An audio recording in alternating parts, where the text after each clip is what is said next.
మహిమ కలుగును గాక. ఆమేన్. చేరువచ్చిన దేవుని ప్రజలైన మీకు అందరికీ యేసు ప్రభు పేరట ప్రత్యేకమైన వందనాలు తెలియజేస్తున్నాను. అందరికీ వందనాలు. ఈ రాత్రికాల సమయంలో మనం కొద్దిసేపు దేవుని వాక్యాన్ని విందాం. కొలసీలకు రాసిన పత్రికలో నుండి మనం వర్తమానాన్ని పొందుకుంటున్నాం. కొలసీలకు రాసిన పత్రిక 2వ అధ్యాయంలో నుంచి మనం దేవుని వాక్యాన్ని చదువుకుందాం. కొలసీలకు రాసిన పత్రిక 2వ అధ్యాయం 13వ వచనం చదువుదాం, చూడండి.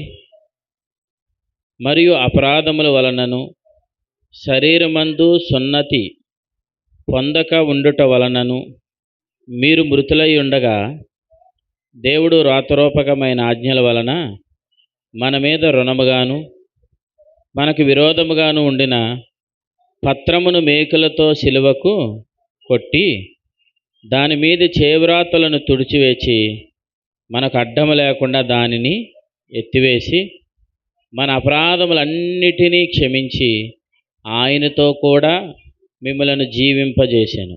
ఆయన ప్రధానులను అధికారులను నిరాయుధులుగా చేసి శిలువ చేత జయోత్సవముతో వారిని పట్టి తెచ్చి బాహాటముగా వేడుకకు కనుపరిచాను. ఇలా చదువుతూ మనం ఒకసారి ముందుకు వెళ్తూ 17వ వచనం కూడా చదువుదాం, చూడండి. 17 ఇవి రాబోవు వాటి ఛాయే గాని నిజస్వరూపం క్రీస్తులో ఉన్నది. మళ్ళీ చదువుతాం. రాబోవు వాటి ఛాయే గాని నిజస్వరూపం క్రీస్తులో ఉన్నది. రైట్, ప్రార్థన చేద్దాం.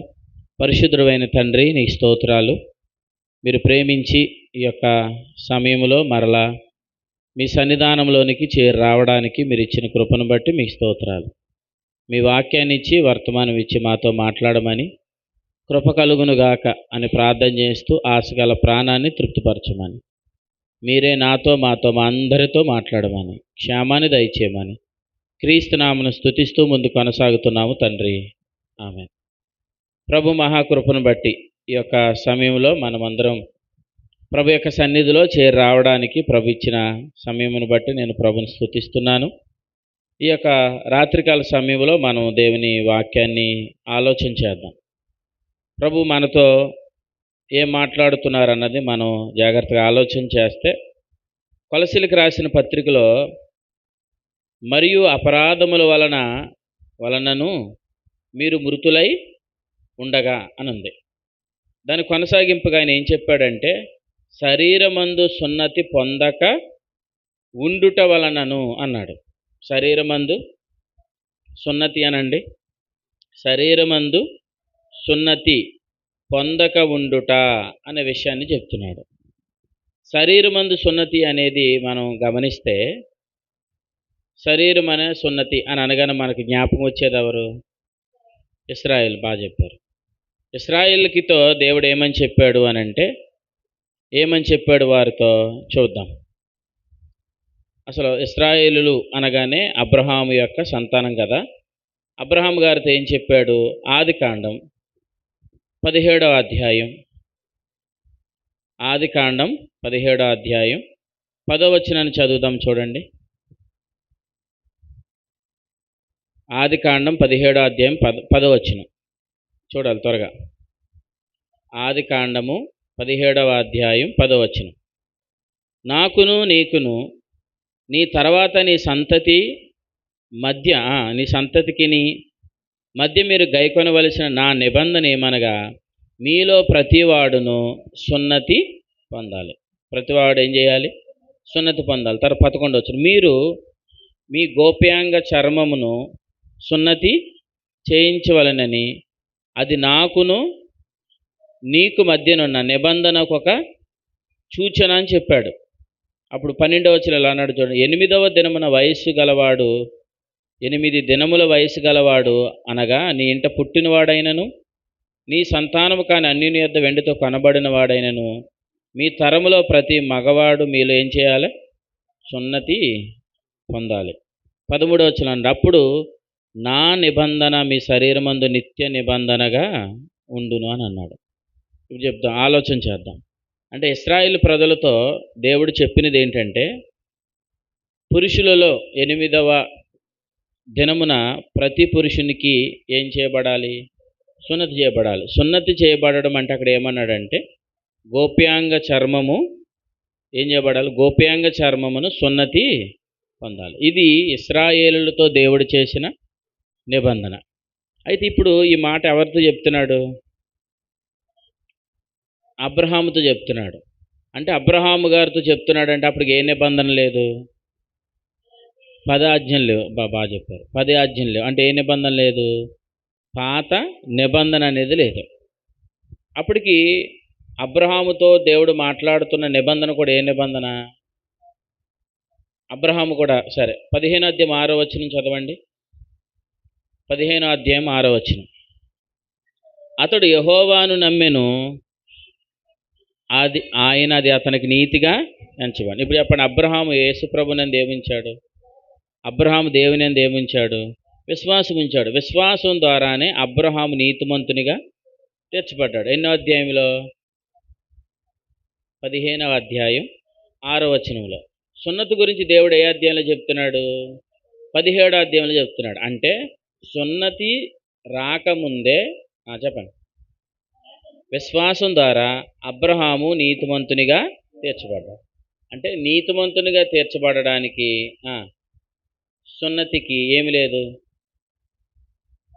అది బాగా చెప్పారు. ఈరోజు పాస్టర్ గారు మంచి ఆత్మ నడిపింపుతో ఉన్నారు. మీరందరూ కూడా అక్కడ నడిపించగలిగిన కాక, అంటే కొంత పొరపాటు వెళ్ళొచ్చారు కదా, అందుకని కొంత ఎక్కువ నడిపిస్తూ పొందుతున్నారు. రైట్. అబ్రహాము 15వ అధ్యాయంలోని విశ్వాసం ద్వారా నీతిని పొందాడు. 17వ అధ్యాయంలో అబ్రహాముతో దేవుడు ఏం చెప్తున్నాడు? సున్నతి గురించి చెప్తున్నాడు. అయితే సున్నతి గూర్చి అబ్రహాముకి దేవుడు చెప్పాడు. ఇశ్రాయేల్ అందరూ కూడా కుమారుడు పుట్టిన 8వ దినమున దేవాలయం తీసుకుని వెళ్ళి అతనికి ఏం చేసేవారు? సున్నతి చేసేవారు. అలాగే ఆ భాగంలోనే ప్రభు అయిన యేసుక్రీస్తు ప్రభుల వారికి కూడా 8వ దినమున ఏం చేశారు? సున్నతి చేశారు. ఎందుకు? ఆయన కూడా ఎవరిలో పుట్టాడు? ఆయన కూడా ఇశ్రాయేల్లో నుంచి వచ్చాడు. యోధా గోత్రం, యూదులలో నుండి యేసుప్రభు వచ్చాడు కాబట్టి వాళ్ళకున్న నిబంధనను బట్టి, నిబంధన ప్రకారం యేసుప్రభును కూడా 8వ దినాన్ని ఎక్కడ తీసుకుని వెళ్ళారు? సున్నతి చేయుటకు తీసుకుని వెళ్ళారు. రైట్, మంచిది, బాగా చెప్పారు. అయితే ఇక్కడ మనం గమనిస్తే రోమిలికి రాసిన పత్రికలో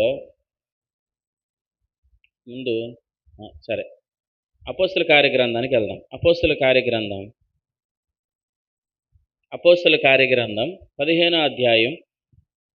అపోస్తల కార్యగ్రంథం 15వ అధ్యాయం మొదటి వచనం.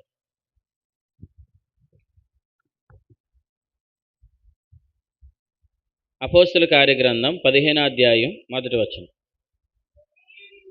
అపోస్తల కార్యగ్రంథం 15వ అధ్యాయం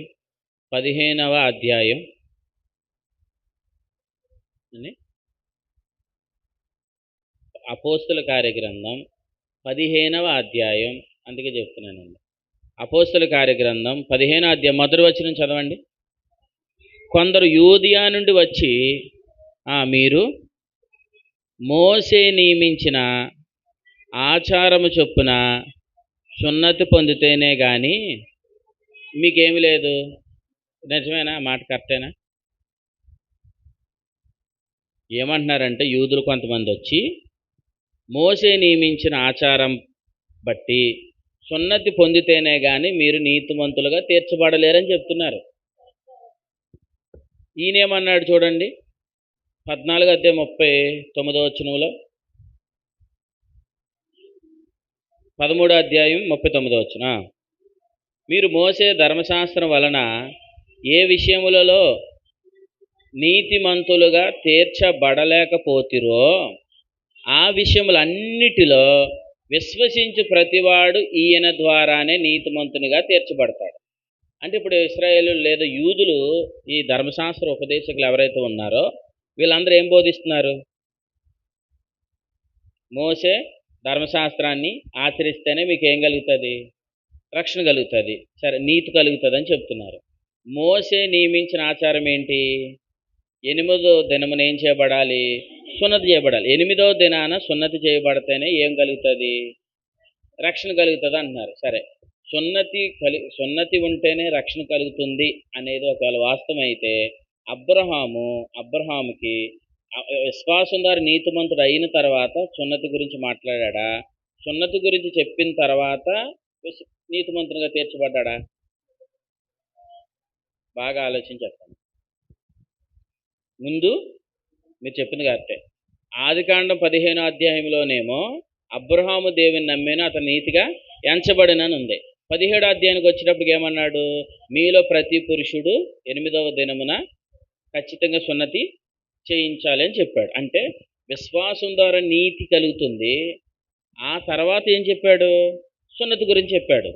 కాలక్రమేపీ యూదులు ఎవరైతే ఉన్నారో, శాస్త్రుల పరిచయాలు ఎవరైతే ఉన్నారో వాళ్ళు ఏం చెప్తున్నారు వచ్చి, మీరు ఖచ్చితంగా సున్నతి చేయించబడితేనే కానీ మీకు రక్షణ లేదని చెప్తున్నాడు. సున్నతి చేస్తేనే మీరు నీతిమంతులు, సున్నతి చేస్తేనే మీకు రక్షణ కలుగుతుంది, సున్నతి లేకుండా ఏమి లేదు, ఇప్పుడు రక్షణ లేదు అని అంటున్నారు. మరి ఇది ఎంత బోధ చెప్పాలి? ఇది తప్ప రైటా? కష్టంగా తప్ప రైటా అంటున్నాను. తప్పే కదా. ఎందుకు? విశ్వాసం ద్వారా నీతి కలుగుతుంది తప్ప సున్నతి ద్వారా నీతి కలగదు. విశ్వాసం ద్వారా రక్షణ కలుగుతుంది తప్ప సున్నతి ఆచారం ద్వారా రక్షణ కలగదు. కానీ ఇలా ఎలా బోధిస్తున్నారు? దాన్ని ఎంత ప్రభు ఏం చెప్పాడు చూడండి. 15వ అధ్యాయం 10వ వచనం.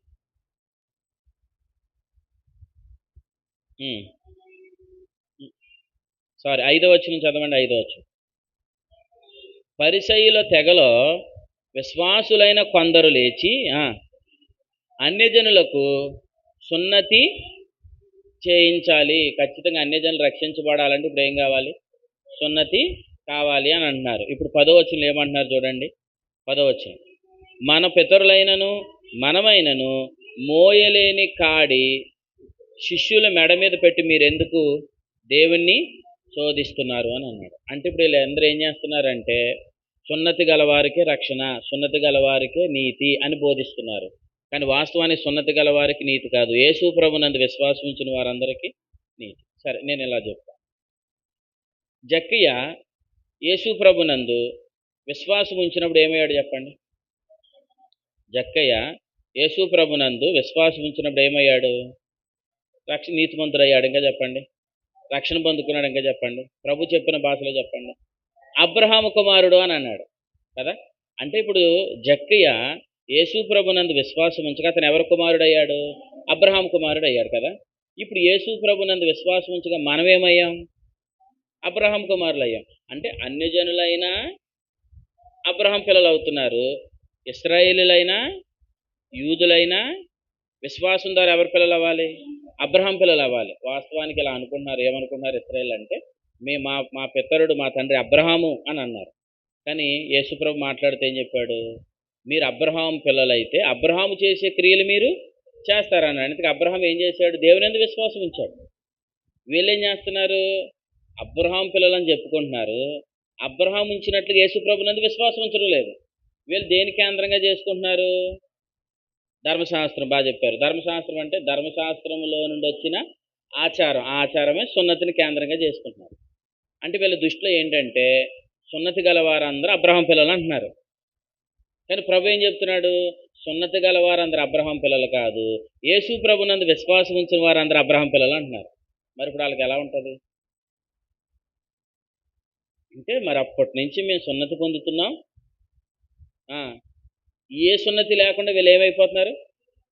నీతిమంతులు అయిపోతున్నారు. ఇంకా అది మాకు సున్నతి ఉంది, వీళ్ళకి ఏమి లేదు, సున్నతి లేకుండా వీళ్ళు అబ్రహాం పిల్లలు ఎలాగైపోతారు అని యూదులు ఇప్పుడు ఏం చేస్తున్నారు? ఆ విషయాన్ని పాయింట్అవుట్, అంటే ఆ విషయంలో వాళ్ళు గట్టిగా నిలబడ్డారు. అందుకే ఉన్నారు అన్యజనులైనా సరే సున్నతి పొందవలసిందే, పొందకపోతే వాళ్ళు కూడా ఏమి లేదు, రక్షణ లేదు, నీతి లేదని చెప్తున్నారు. అప్పుడు ఏమంటున్నారంటే అపోస్తలులు, మన పితరులైనను మనమైనను మోయలేని కాడి మీరు ఎందుకు అన్యజనుల మీద పెట్టుచున్నారు అన్నారు.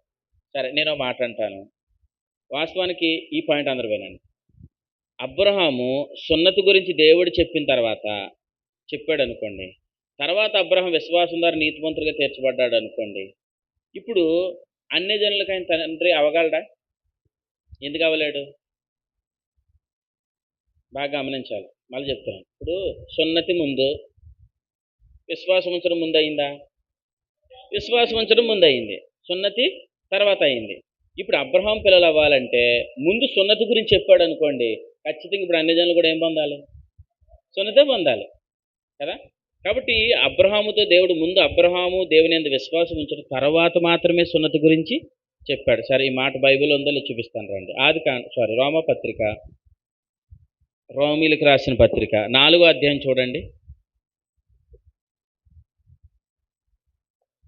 రోమీలకు రాసిన పత్రిక 4వ అధ్యాయం 10వ వచనం చదవండి.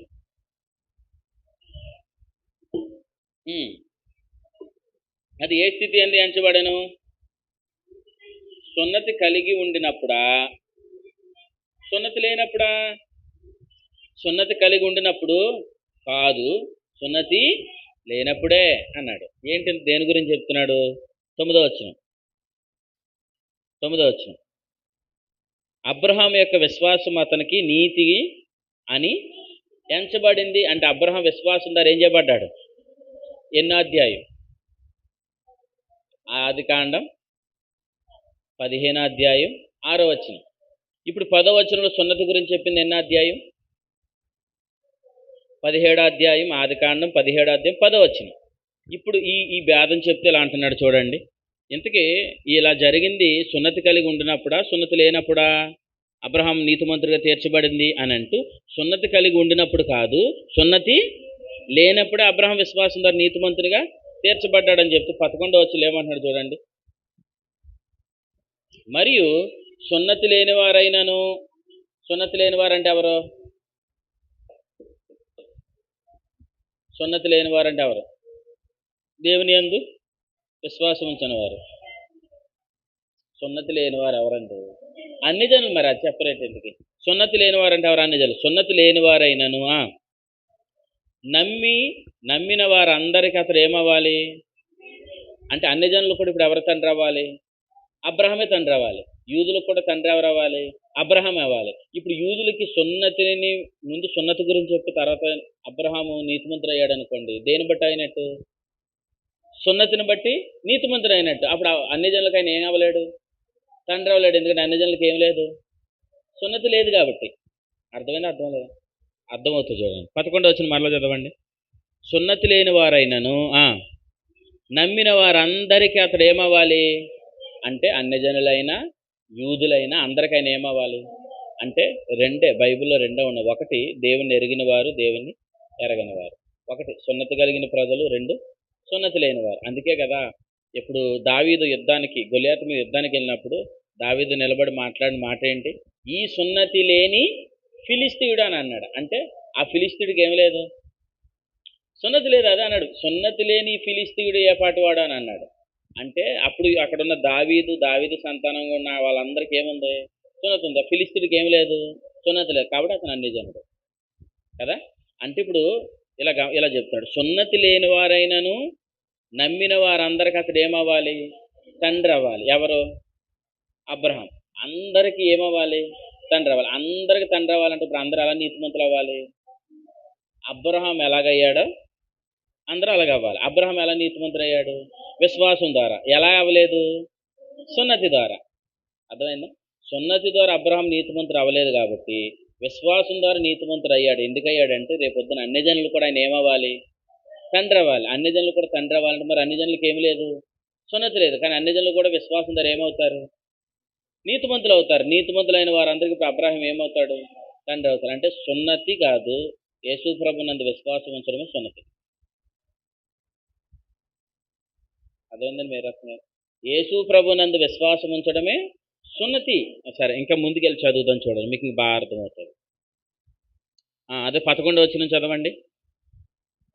అతడు తండ్రి అగుట వలన వారికి నీతి ఆరోపించుటకై అతడు సున్నతి పొందక మునుపు, చూసారి మాట ఉంది, అతడు సున్నతి పొందక మునుపు తనకు కలిగిన విశ్వాసమునైన నీతికి ముద్రగా సున్నతి అను గుర్తు పొందాను. ఇప్పుడు చెప్పండి, ఎప్పుడు నీతిమంతుడు అయ్యాడంట?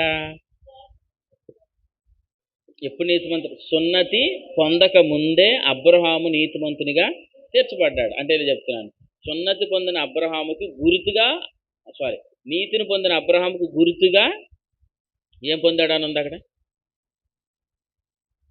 విశ్వాసం ద్వారా నీతిమంతుడైన అబ్రహాము నీతిమంతుడైన తర్వాత అప్పుడు అతను ఏం పొందాడు? సున్నతి పొందాడు. అది చెప్తున్నాడు అక్కడ. నీతికి ముద్రగా సున్నతి అని గుర్తు పొందేనానండి. పొందాను. 12వ వచనం. మరియు సున్నతి గలవారికి తండ్రి అగుటకు, అనగా సున్నతి మాత్రమే పొందిన వారికే కాకుండా మన తండ్రి అయిన అబ్రహాము సున్నతి పొందక మునుపు అతనికి కలిగిన విశ్వాసం యొక్క అడుగుజాడలను బట్టి నడుచుకుని వారికి తండ్రి అగుటకే ఆయన ఈ గుర్తు పొందాను. అంటే ఇప్పుడు అబ్రహాము కేవలం యూదులకి మాత్రమే కాదు, అన్యజనులకు కూడా ఆయన ఏమవ్వాలి? తండ్రి అవ్వాలి. కాబట్టి ఇప్పుడు అబ్రహాం ఎలా నీతిమంతుడయ్యాడు? విశ్వాసం ద్వారా నీతిమంతులుగా తీర్చబడ్డాడు. అన్యజనులు కూడా ఎలా తీర్చబడుతున్నారు? విశ్వాసం ద్వారా నీతిమంతులుగా తీర్చబడుతున్నారు. అంటే సున్నతి అనేది దేనికి సంబంధించింది అని అంటే అది కేవలం యూదులకు గుర్తుగా శరీరానికి సంబంధించిందే తప్ప అది ఏమాత్రం దాని ద్వారా నీతిమంతులు అవ్వడం అనేది జరగదు. అర్థమైందా? సరే, మనం ఏ పత్రికలో ఉన్నాం? రోమపత్రిక. దాంట్లోనే ఒక మాట చూపిస్తాను రండి మీకు. రోమిలకు రాసిన పత్రిక 2వ అధ్యాయం. రోమిలకు రాసిన పత్రిక 2వ అధ్యాయం 28వ వచనం చూడండి. బాహ్యమునకు యూదుడైన వాడు యూదుడు కాడు, శరీరమందు బాహ్యమైన సున్నతి అసలు సున్నతే కాదంటున్నాడు. ఎవరు చేసుకున్నది? మళ్ళీ చదువుతుంది చూడండి.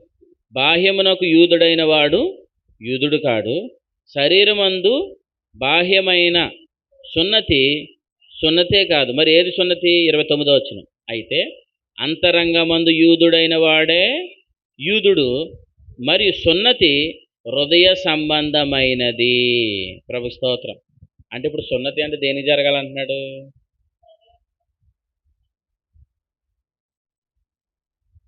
యూదులకి వారి శరీరానికి ఏం జరిగింది? సున్నతి జరిగింది. కానీ అది సున్నతి కాదు. అసలైన సున్నతి దేనికి జరగాలంటే హృదయ సంబంధమైన హృదయానికి జరగాలని చెప్తున్నాడు. దేని జరగాలి? హృదయానికి సున్నతి ఏంటండి? అది చెప్తున్నాడు. సరే, అసలు ప్రభు ఉద్దేశం కూడా పాత నిబంధన పూర్వం నుంచి కూడా ఆయన ఉద్దేశం ఏంటి ఇక్కడ రాశాడు రండి. ద్వితీయోపదేశకాండం. సున్నతి దేనికి కాదు? శరీరానికి కాదు. మరి దేనికి? హృదయానికి సున్నతి అన్నాడు. చూడండి, ద్వితీయోపదేశకాండం 10వ అధ్యాయం 16వ వచనం చూడండి. ముందు నుంచి ఈయన ఏం చెప్తున్నాడు చూడండి. ద్వితీయోపదేశకాండం 10వ అధ్యాయం. మీరు ద్వితీయోపదేశకాండం అంటే ఎక్కడ చూస్తున్నారు అంటే ఏమవుతుందంటే ఎవరిని పొగడకూడదన్నమాట. పొగిడితే పడిపోతారా అని అనడానికి ఇది. ద్వితీయోపదేశకాండం 10వ అధ్యాయం 16వ వచనం. కాబట్టి మీరు సున్నతి లేని మీ హృదయమునకు అది చెప్పండి. ఇప్పుడు దేనికి సున్నతి? హృదయాలకు సున్నతి చేసుకోండి అని చెప్తున్నాడు. అంటే ముందు నుంచి ఇంకా యూదులు ఎలాగెళ్ళిపోయారంటే మన అబ్రహాము లేదా మన మోసే వీళ్ళందరూ సున్నతి ఆచరిస్తున్నారు. కాబట్టి అంటే ఎవరైతే శరీరానికి సున్నతి ఉంటుందో వారే నీతిమంతులు అన్న భావంలోనికి వెళ్ళిపోయారు. అంటే సున్నతి ఉంటేనే నీతిమంతులు, సున్నతి ఉంటేనే రక్షణ, సున్నతి లేకపోతే ఏం లేదు, రక్షణ లేదు అన్న ఆలోచనలోనికి వెళ్ళిపోతే. కానీ ప్రభు ముందు నుంచి ద్వితీయోపదేశకాండ 10వ అధ్యాయం నుంచి ఏం చెప్పాలనుకుంటున్నాడంటే అసలు సున్నతి అని అంటే హృదయానికి సంబంధించింది. సున్నతి అంటే హృదయానికి సంబంధించింది అని చెప్తున్నాడు. హృదయానికి సంబంధించిందే సున్నతి అని చెప్పాడు. ఎక్కడ? ద్వితీయోపదేశకాండంలో. ఆ మాట ఇంకో చోట ఎక్కడ చదివాం? రోమిలకు రాసిన పత్రిక 2వ అధ్యాయంలో చదివాం. శరీరానికి చేసింది సున్నతే కాదు, అసలు సున్నతి అంటే హృదయానికి చేయబడాలని చెప్పాడు. దేవుని స్తోత్రం చెప్పండి. దేనికి చేయబడాలి? హృదయానికి చేయబడాలి అని చెప్పాడు. కాబట్టి ఇప్పుడు సున్నతి అని అనగానే గలతీలకు రాసిన పత్రికలోనికి వెళ్తే, గలతీలకు రాసిన పత్రిక జాగ్రత్తగా గమనించండి. గలతీలకు రాసిన పత్రిక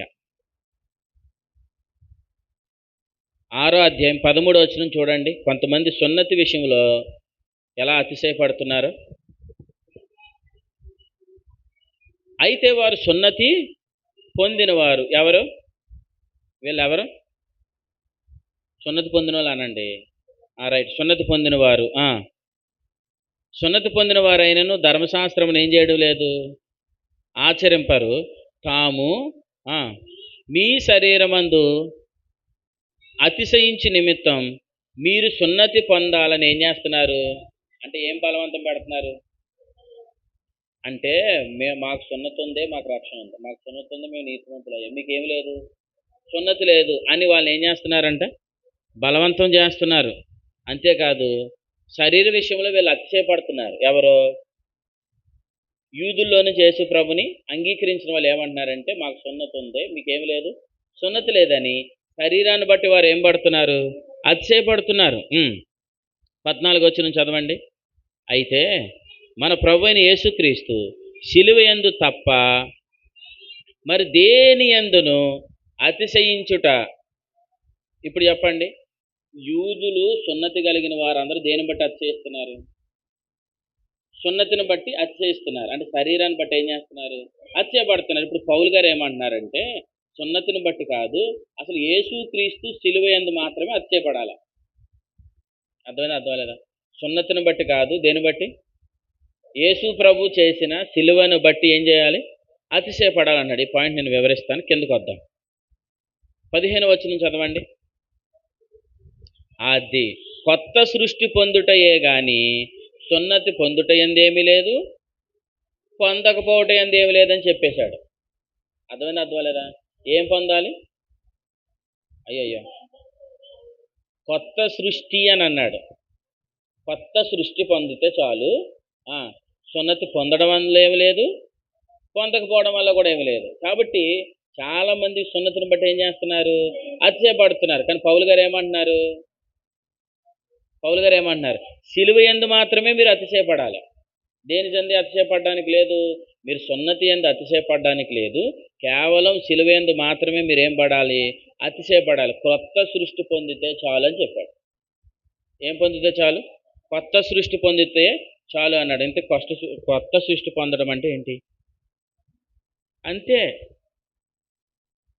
కొరింథీ 2వ పత్రిక 5వ వచనం మీకు తెలిసిన వచనమే. కొరింథీలకు రాసిన 2వ పత్రిక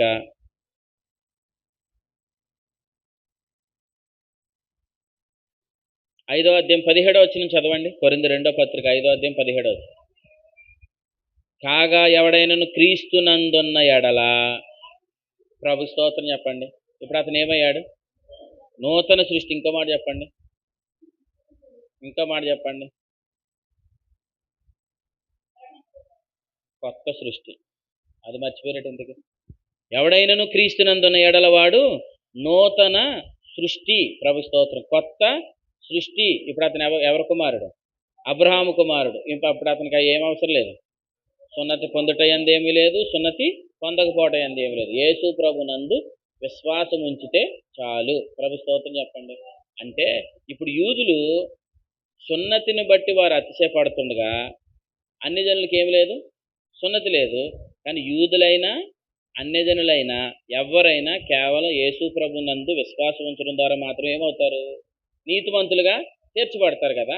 ఇప్పుడు శరీరమందు అతిశయపడుతున్న ఈ సున్నతి అనే ఆచారాన్ని ప్రభు ఏం చేశాడంటే శిలువ మేకుల మీద దాన్ని కొట్టివేశాడు. అర్థమైందా? కొలస్సీ పత్రిక వచ్చాయండి డైరెక్ట్గా. ఈ వచనం కోసమే మనం ఇదంతా చెప్పుకోవాల్సి వచ్చింది. కొలస్సీ పత్రిక 2వ అధ్యాయం, కొలస్సీలకు రాసిన పత్రిక 2వ అధ్యాయం 13వ వచనం చదవడం మరలా. మరి అపరాధం వలనను శరీరమందు సున్నతి పొందట వలనను మీరు మృతులై ఉండగా, ఇప్పుడు చూడండి, దేవుడు వ్రాతరూపకమైన ఆజ్ఞల వలన మన మీద రుణముగాను మనకి విరోధముగాను ఉండిన పత్రములను ఆయన ఏం చేశాడు, ఆజ్ఞల వలన మన మీద రుణముగాను మనకి విరోధముగా ఉండిన పత్రములను మేకులతో సిలువకి కొట్టివేశాడు. దాని మీద చేవ్రాతను ఏం చేశాడు, తుడిచివేశాడు. మనకు అడ్డం లేకుండా దాన్ని ఎత్తేశాడు. ఏమెత్తేశాడు, కొత్త సృష్టి పొందితే చాలు, సున్నతి పొందడం అవసరం లేదని చెప్పేశాడు. అంతే. అర్థమైందా? అంటే ఇప్పుడు అప్పటి వరకు యూదులు దేని బట్టి అతిశయపడుతున్నారు, సున్నతి, మాకు సున్నతి ఉంది కాబట్టి మాకు రక్షణ ఉంది, మాకు సున్నతి ఉంది కాబట్టి మాకు నీతి, మాకు సున్నతి ఉంది కాబట్టి మేము దేవుని పిల్లలం అని అతిశయపడుతున్నారు. కానీ ఇప్పుడు ప్రభు దాన్ని ఏం చేశాడు? ఆ పత్రమును సిలువ మేకులకు కొట్టివేసి అసలు ఆ భేదం అనేది లేకుండా ఎత్తివేశాడు అంట. ప్రభు స్తోత్రం చెప్పండి. ఇప్పుడు సున్నతి పొందుటలేందునేమి లేదు, పొందకపోవడం ఎందునేమి లేదు. పొందినా కాదు, పొందకపోయినా కాదు. ఒకటి ఏమన్నాడు? ఆ కొత్త సృష్టి పొందితే చాలన్నాడు అంతే. అంటే ఇప్పుడు సున్నతి చేయబడుతుందా లేదా? ఇప్పుడు సున్నతి ఉందా లేదా? మేరత్న గారు లేదంటున్నారు, కొట్టివేశారు. చెప్పండి, తెలిసి ఉందా లేదా?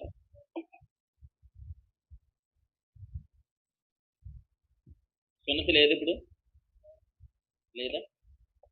ఉంది.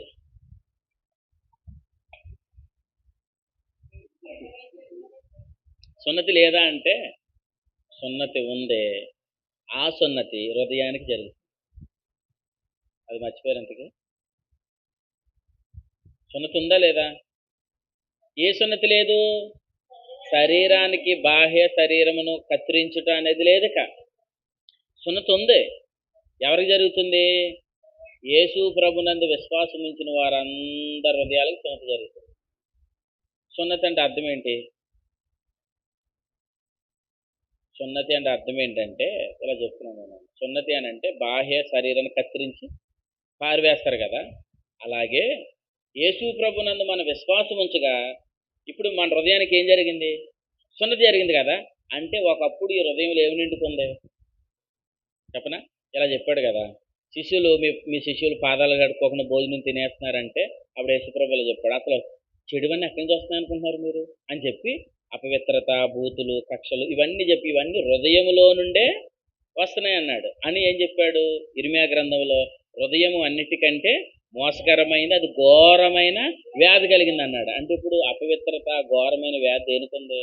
హృదయానికి ఉందా? యేసు ప్రభు నమ్మకాన్ని ఏం చేశాడు? ఆ అపవిత్రమైన దాన్ని కత్తిరించి పాడేశాడు. అర్థమైనా అర్థం లేదు? నాకు అర్థమైందన్న దేనికి వస్తుంది చెప్పండి. అంటే ఇప్పుడు మీ హృదయాలు కూడా ఏం చేయబడ్డాయి? కత్తిరించబడ్డాయని చెప్పాలి. అది కడగబడ్డాయి, అది పాతలేని. ఇప్పుడు ప్రభు ఏం చెప్తున్నాడంటే హృదయాలు కత్తిరించబడ్డాయి.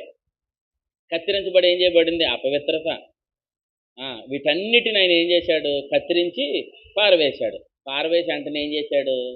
ఆ హృదయానికి భద్రతగా తన ఆత్మను ముద్రించేశాడు. అర్థమైనా అర్థం లేదా? సున్నతి అబ్రహాం విశ్వాసనందు నీతిమంతుడయ్యాడు. నీతిమంతుడు విశ్వాసం ద్వారా నీతిమంతుడైన అబ్రహాంకి ఆయన ఏమిచ్చాడు? సున్నతిని ఒక గుర్తుగా ఇచ్చాడని అన్నాడు. కానీ ఇప్పుడు మనకు ప్రభు ఏం చేశాడు? యేసు ప్రభునందు విశ్వాసం ఉంచగా మన హృదయాన్ని ఆయన ఏం చేశాడు? మళ్ళీ కడిగాడని అంటావు. అది జాగ్రత్తగా ఏం చేశాడు? మన హృదయాన్ని, అపవిత్రత ఉన్న మన హృదయాన్ని ఆయన ఏం చేశాడు? ఆయన కత్తిరించి దాన్ని పారవేసి పరిశుద్ధాత్మని ముద్రనిచ్చాడు. ప్రభు స్తోత్రం. మీరు అందరూ ఏం చేయబడ్డారు? ముద్రించబడ్డారనండి. ముద్రించబడ్డానికి ముందు ఏమయ్యారు? కత్తిరించబడ్డారు. కత్తిరించబడిన వారందరూ ముద్రించబడుతున్నారు. నేను కత్తిరించబడ్డాను, నేను ముద్రించబడ్డాను. అంటే యేసు ప్రభు నమ్మిన వారందరిని ఆయన ఏం చేశాడు? హృదయానికి ఏం జరిగింది? సున్నతి జరిగింది, కత్తిరించబడింది. ఆ తర్వాత ఏం చేశాడు? ఆత్మచేత ముద్రించాడు. ప్రభు స్తోత్రం. కాబట్టి ఇప్పుడు చదవండి కొలస్సీ పత్రిక 2వ అధ్యాయం 15వ వచనం. 2వ అధ్యాయం 15వ వచనం.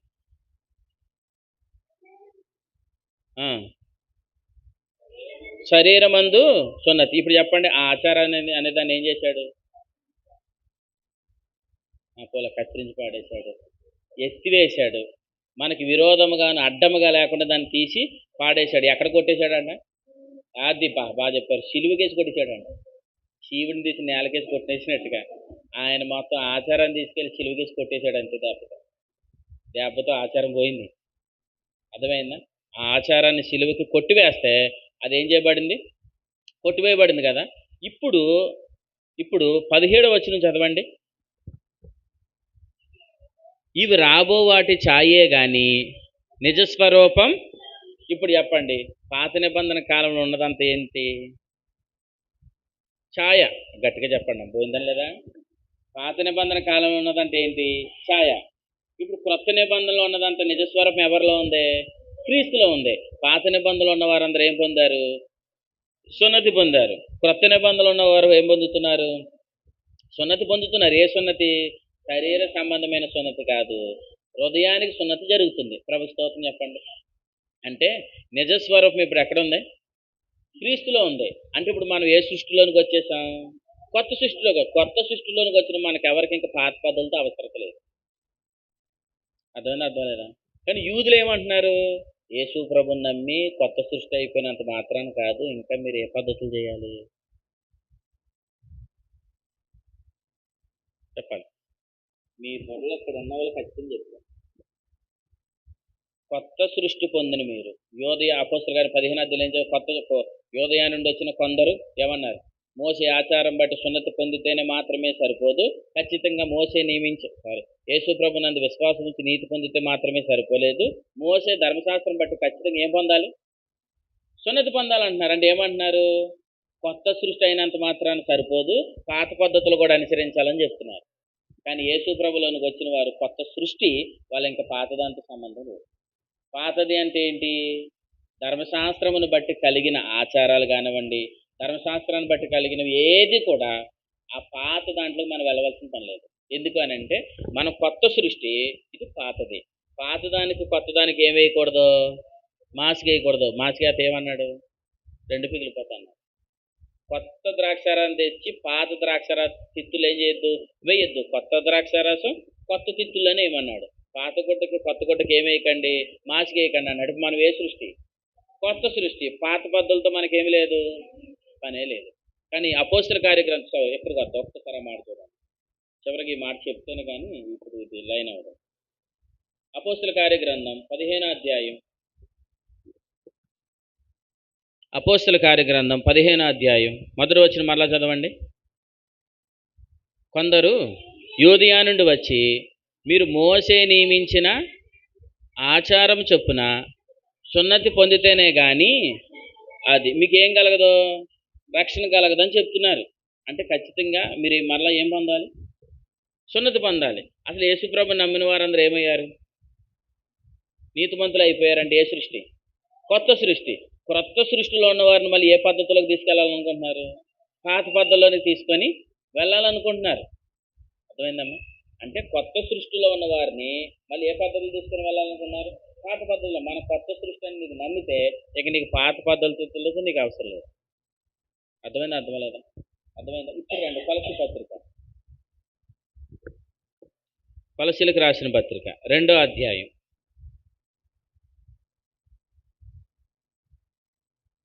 కొలసీ పత్రిక త్వరగా చూడండి.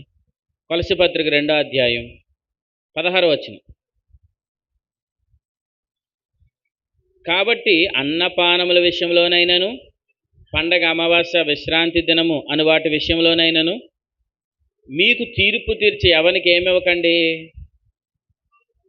అవకాశమే ఇవ్వకండి అని అన్నాడు. అవకాశం ఇవ్వకండి అని చెప్పి ఏమన్నాడు? ఇవి రాబోవు ఛాయే కానీ నిజస్వరూపం క్రీస్తులో ఉంది. ఇప్పుడు మన ఛాయలో ఉన్నాం, నిజస్వరూపంలో ఉన్నామా? నిజస్వరూపంలో ఉన్నాం. ఏ సృష్టిలో ఉన్నాం? పాత సృష్టిలో ఉన్నాం. కొత్త సృష్టిలో ఉన్నామా? కొత్త సృష్టిలో నిజస్వరూపంలో ఉన్నాం. కాబట్టి పాత పద్ధతులతో మనకేమి లేదు, పని లేదని ఏమంటున్నాడు? అమావాస్యలైనను, అన్నపానములైనను, ఆ విశ్రాంతి దినం వాటి విషయంలో మీకు ఎవ్వరూ మీ మీద ఏం తీర్చనివ్వకండి? తీర్పు తీర్చడానికి అవకాశం ఇవ్వకండి. ఎందుకంటే మీరు ఎవరు? 20వ వచనం, మీరు క్రీస్తుతో కూడా మృతి పొందినవారు అన్నాడు. 20వ వచనం ఏముంది?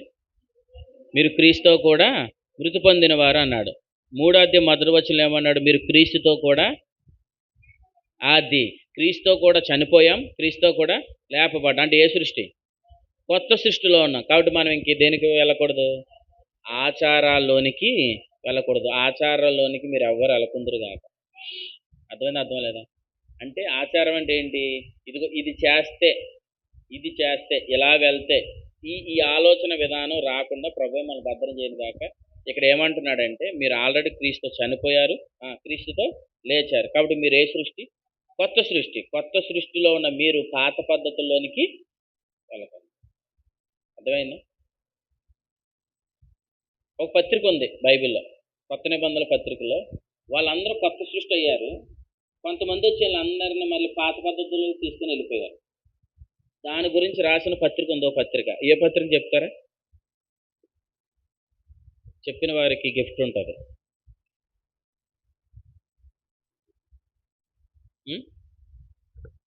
చెప్పాలి. కొత్త సృష్టిలో మార్చబడిన వారిని ఈ కొంతమంది వారిని మాయ చేసి మరలా పాత పద్ధతుల్లోకి తీసుకుని వెళ్ళిపోయిన ఒక పత్రిక. అలా వెళ్ళిపోయిన పరిస్థితిలో అపోస్తలుడైన పౌలు గారు ఒక పత్రిక రాశారు. ఏంటి ఆ పత్రిక?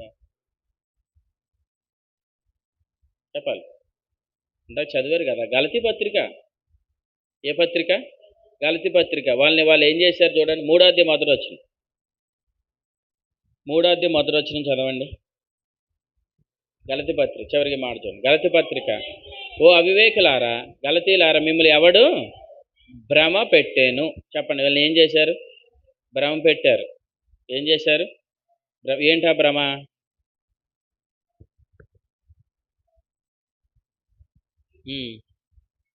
అది కొత్త సృష్టి అయిన వారందరినీ, క్రీస్తునందున్న వారందరూ ఎవరు? నూతన సృష్టి, కొత్త సృష్టి. పాతవి గతించారంటే ఇంక వేటితో పని లేదు, పాత పద్ధతులతో పని లేదు. కానీ వీళ్ళు ఏం చేశారు? కొందరు పాత పద్ధతిలో తీసుకుని వెళ్ళిపోయారు. ఎవరు అనుకుంటున్నారు? కపట సహోదరులు. గలతీ పత్రికలో ఉన్నారు కదా మీరు, అక్కడ రాయబడిన చూడండి. కపట సహోదరులు చేసిన పని. గలతీ పత్రిక 2వ అధ్యాయం 4వ వచనం. గలతీ పత్రిక 2వ అధ్యాయం 4వ వచనం. మనలను దాసులుగా చేసుకుని వలనని క్రీస్తు వలన మనకు కలిగిన స్వాతంత్రమును వేగుచూచుటకు. క్రీస్తు వల్ల మనకి ఏం కలిగింది? స్వాతంత్రం. దాన్ని మన వాక్యం బట్టి చెప్పండి.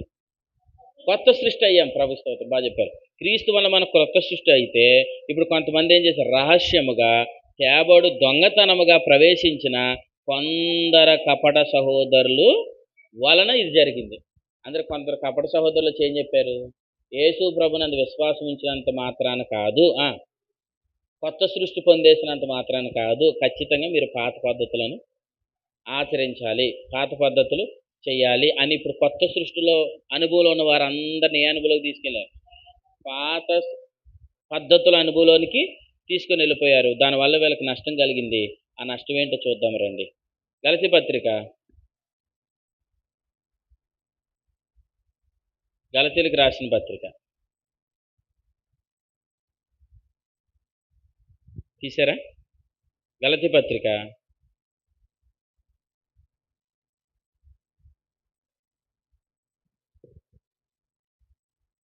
గలతీ పత్రిక 4వ అధ్యాయం అనుకుంటా, 5:15 చదవండి. అయితే మీలో ఒకరినొకడు చదవండి. గలతీ పత్రిక 5:5. మీలో ఒకరిని ఒకరు ఖర్చుకొని భక్షించుకుంటున్నారు. అంటే ఎక్కడికి వెళ్ళిపోయారు? ఖర్చుకునేవారిని. అక్కడ ఎలా ఉంచాడు? ఒకరి వల్ల ఒకరు బొత్తిగా నశించిపోదురేమో అని అన్నాడు. అంటే కొత్త సృష్టిలో ఉన్నవారు ఎక్కడికి వెళ్ళకూడదు? పాత పద్ధతిలోనికి వెళ్ళకూడదు. వెళ్తే ఏమవుతుంది? ఖర్చు చేసుకుంటారంట, దెబ్బలాడేసుకుంటారు. కానీ అక్కడ దాన్ని ఇలా చెప్పాడు, వారు నాశనం అవుతున్నారు అని చెప్పాడు. వారు ఏమవుతున్నారు? నాశనం అవుతున్నారు అన్నాడు. నాశనం అవడం అంటే అర్థం ఏంటి? నాశనం అవడం అనగానే అంటే మన నరకం అలా కాదు. నాశనము అని అనగానే అక్కడ గలతీ పత్రిక 5వ అధ్యాయం 4వ వచనం ప్రకారం దేవుని కృపను పొందకపోవడం, దేవుని కృపలో నుండి తప్పిపోవడం. దేవుని కృపలో నుండి తప్పిపోతే నెమ్మది ఉండదు, సమాధానం ఉండదు, సంతోషం ఉండదు. కానీ ఎవరైతే ఈ కొత్త సృష్టిలోకి వచ్చిన వారు పాత పద్ధతిలోనికి వెళ్ళలేదనుకోండి, వారికి సమాధానం ఉంటుంది. ప్రభు స్తోత్రం చెప్పండి. కొత్త సృష్టిలో ఉన్నవారు పాత పద్ధతులతో ఏమి లేదు, పని లేదు. కానీ కొందరు కపట సహోదరుల వాళ్ళు ఎక్కడికి వెళ్ళారు? పాత పద్ధతుల్లోనికి వెళ్ళారు. వెళ్ళడం వల్ల వారు ఏం తెచ్చుకున్నారు? నష్టం తెచ్చుకున్నారు. బాగా చెప్పారు. నష్టం తెచ్చుకున్నారు. వారికి సమాధానం లేదు. కానీ కొత్త సృష్టిలో ఉన్నవారు కొత్త సృష్టిని మాత్రమే అనుసరించి నడిస్తే, పాత పద్ధతుల వైపుకు వారు వెళ్లకుండా ఉంటే ఖచ్చితంగా వారికి సమాధానం కలుగుతుందన్నాడు. ఎక్కడ? పత్రిక అన్నాను నేను. గలతీ పత్రిక 6వ అధ్యాయం, అక్కడే చివరికి మాట చూద్దాం. గలతీ రాసిన పత్రిక 6వ అధ్యాయం 15వ వచనం మరలా చదవండి.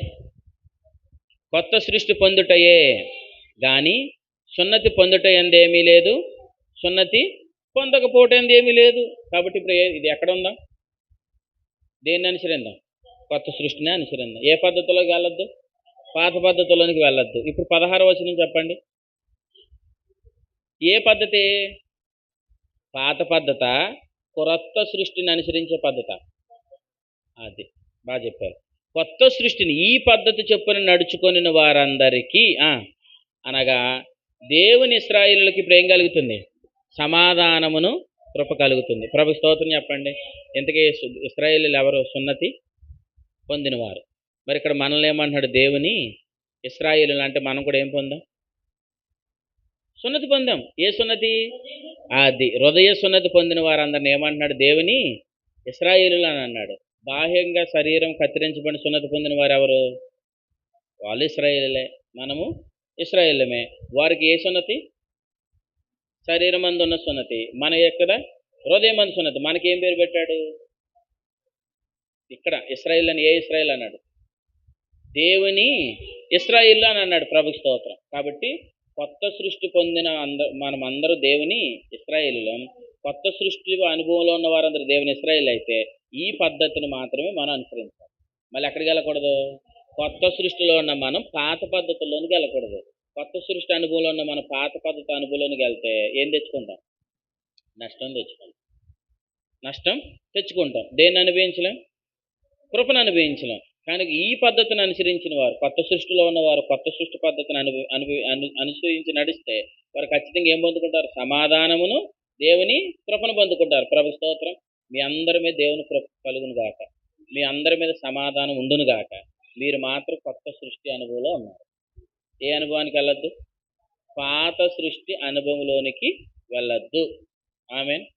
వాడు అబ్రహాం ఎప్పుడు సున్నతి చేయబడ్డాడు? అబ్రహాంకు సున్నతి గురించి ఎప్పుడు చెప్పాడు? సరే, విశ్వాసం ద్వారా నీతిమంతుడు అబ్రహాం ఎప్పుడయ్యాడు? సున్నతి పొందిన తర్వాత. సున్నతి పొందకముందా? పొందకముందే విశ్వాసం ద్వారా నీతిమంతుడు అయ్యాడు. కాబట్టి ఇశ్రాయేల్ అందరికీ తండ్రి ఎవరు? అబ్రహాం. అన్ని జనులు ఎలా నీతిమంతులు అవుతున్నారు? విశ్వాసం ద్వారా నీతిమంతులు అవుతున్నారు. కాబట్టి ఇప్పుడు అన్ని జనుల్లో యేసుప్రభుని అంగీకరించిన వారికి కూడా తండ్రి ఎవరు? అబ్రహామే. కాబట్టి ఇప్పుడు అబ్రహాం సున్నతి అనేది అతను నీతిమంతునిగా తీర్చబడక ముందే అబ్రహాం విశ్వాసం ద్వారా నీతిమంతునిగా తీర్చబడ్డాడు. కాబట్టి ఈ పద్ధతిని అనుసరించిన అబ్రహాం అన్ని విషయాలు ఏమయ్యాడు? ఆశీర్వదించబడ్డాడు కదా. అంటే ఇప్పుడు మనం ఈ పద్ధతిని, కొత్త సృష్టి పద్ధతిని మనం అనుసరిస్తే ఖచ్చితంగా సమాధానం అనుభవిస్తాం, కృపను అనుభవిస్తాం. అబ్రహాము వలె మనం అన్ని విషయాలలో ఆశీర్వదించబడతాం. అర్థమైందా? కొత్త సృష్టిలో ఉన్న మనం పాత పద్ధతుల వైపుకి వెళితే మనం ఏం నష్టాన్ని అనుభవిస్తాం? మేలును మనం అనుభవించలేం, సమాధానాన్ని మనం అనుభవించలేం. ఈరోజు చాలామంది ప్రభుని నమ్మిన వారు కూడా కొత్త సృష్టి అయ్యుండి కూడా సమాధానం అనుభవించలేకపోతున్నారు. కొత్త సృష్టిలో ఉండి కూడా కృపను అనుభవించలేకపోతున్నారు. కాబట్టి గలతీలో ఉన్న వారిని కొందరు ఏం చేశారు? భ్రమ పెట్టారు. భ్రమ పెట్టి ఎక్కడ తీసుకెళ్ళిపోయారు?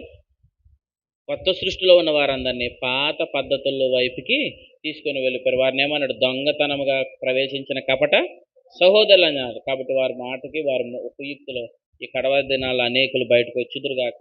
ఆ మోసం నుంచి విడుదల కలుగును గాక. రైట్, తలవంచండి, ప్రార్థన. ఈ రాత్రి ప్రభు యొక్క వర్తమానం మీకు అర్థమైతే ఖచ్చితంగా ప్రభు ఎదురు మోకరించి, ప్రభు ఇప్పుడు మనకి ఇచ్చిన గొప్ప అనుభవం, ఈ కొత్త సృష్టి అనే అనుభవం, దేవుని ఇశ్రాయేలులు అనే అనుభవాన్ని ప్రభు మనకి ఇచ్చారు. హృదయమందు సున్నతి అనే అనుభవాన్ని ప్రభు మనకి ఇచ్చారు. ఈ పద్ధతిని మీరు అనుసరించిన ఎడల, ఈ పద్ధతిని అనుసరించి మీరు నడిచిన ఎడల మీకు సమాధానం కలుగుతుంది, మీకు కృప కలుగుతుందని చెప్తున్నారు. అవును ప్రభువా, ఒకప్పుడు శరీర సంబంధమైన సున్నతి కలిగిన వారు యూదులు. నాయన, శరీర సంబంధమైన సున్నతి కలిగిన యూదులు, సున్నతి కలిగిన వారికి మాత్రమే నీతి కలుగుతుంది, సున్నతి కలిగిన వారికి మాత్రమే రక్షణ కలుగుతుందని బోధిస్తున్న దినాల్లో, ఆచారాలున్న దినాల్లో, నాయన ధర్మశాస్త్రాన్ని ఆచరిస్తేనే కానీ నీతి కలగదని బోధించే దినాలలో ప్రభు అసలు సున్నతి బాహ్యముగా కత్తిరించబడిన అనుభవం సున్నతే కాదు, హృదయానికి చేయబడిన సున్నతి అని మీరు చెప్పారు. అవును ప్రభా, మా హృదయానికి ఘోరమైన వ్యాధి కలిగినప్పుడు, నాయన హృదయము మోసకరంగా ఉన్నప్పుడు, నాయన మా హృదయానికి మీరు సున్నతి చేసి, నాయన మీ పరిశుద్ధాత్మను మాకు ముద్రగా ఇచ్చారు. నాయన అటువంటి గొప్ప అనుభవాన్ని మీరు మాకు ఇచ్చారు. అబ్రహాము ఈ కొత్త సృష్టి అనుభవాన్ని అతను అనుసరించి నడిచాడు కనుకనే అబ్రహాముని మీరు అన్ని విషయాలలో ఆశీర్వదించారు. అవును ప్రభా, ఈ కొత్త పద్ధతిని అనుసరించిన వారు సమాధానాన్ని, కృపను అనుభవిస్తారని చెప్పారు. కానీ గలతీ నాయన సంఘములో ఉన్నవారు భ్రమలోకి వెళ్ళారు.